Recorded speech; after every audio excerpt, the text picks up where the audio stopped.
নমস্কার, আমি cooking blog page থেকে সকলকে আমন্ত্রণ জানাচ্ছি আজকের রেসিপি চালতার আচার তৈরির রেসিপিটি সম্পূর্ণ দেখার অনুরোধ রইল। চলুন দেরি না করে রেসিপিটি শুরু করা যাক। প্রথমে আমি চালতার খোসা ছাড়িয়ে কেটে নেব। নিয়ে নিয়েছি চালতা কাটা হয়ে গিয়েছে, ধুয়ে নিয়েছি বেশ কয়েকবার। এরপর যে আমি শিলপাটায় চালতাটা শিলনোড়া দিয়ে থেতু করে নিয়েছি।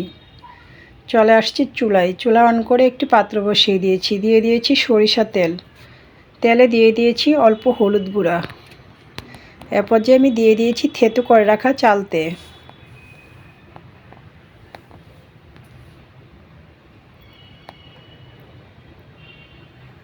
আখের গুড়, স্বাদ মতো লবণ।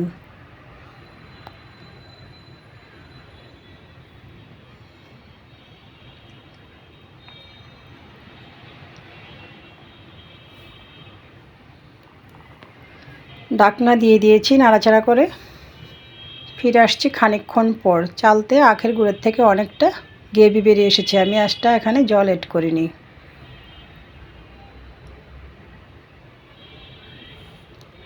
তো চুলার আঁচ মিডিয়াম টু লো রেখে খানিকটা সময় নিয়ে চালতার আচারটা তৈরি করতে হবে। এরপর যে আমি ঢাকনা নামিয়ে দিয়ে দিয়েছি ভিনেগার। আবারও নাড়াচাড়া করে নিচ্ছি। আবারও ঢাকনাটা দিয়ে দিয়েছি। ফিরে আসছি কিছুক্ষণ পর নাড়াচাড়া করতে হবে।